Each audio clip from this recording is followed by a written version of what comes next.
পারস্য উপসাগরের গোরক ও কেশম দ্বীপে ইরানের প্রতিরক্ষা বাহিনীর রাডার স্টেশনে মার্কিন বাহিনীর বোমাবর্ষণের কয়েক ঘন্টার মধ্যে কুয়েত ও বাহরাইনের মার্কিন ঘাঁটি লক্ষ্য করে ক্ষেপণাস্ত্র ছুড়েছে ইরানের প্রতিরক্ষা বাহিনীর অভিজাত শাখা ইসলামিক রেভলিউশনারি গার্ড আইআরজিসি।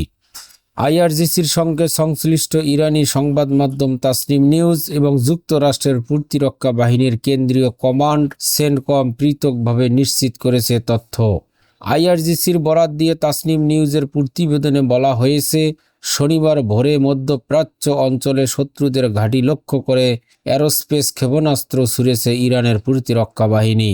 আরও সামাজিক যোগাযোগ মাধ্যম এক্সে পোস্ট করা এক বার্তায় সেন্টকম বলেছে, শনিবার ভোরের দিকে কুয়েতের আন্তর্জাতিক বিমানবন্দর এবং বাহরাইনে মার্কিন নৌবাহিনীর ৫ম ফ্লিটের সদর দপ্তরে লক্ষ্য করে মোট ৭টি ক্ষেপণাস্ত্র ছুড়েছে ইরান। প্রত্যেকটিতে লক্ষ্যবস্তু আঘাত হানার আগেই ধ্বংস করা হয়েছে।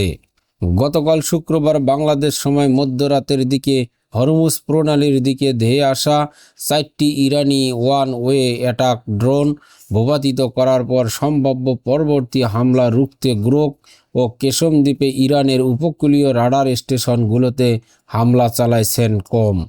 মার্কিন বাহিনীর এই হামলার কয়েক ঘন্টার মধ্যে কুয়েত ও বাহরাইনের আইআরজিসি ক্ষেপণাস্ত্র ছুড়েছে বলে নিশ্চিত করেছে তাসনিম নিউজ।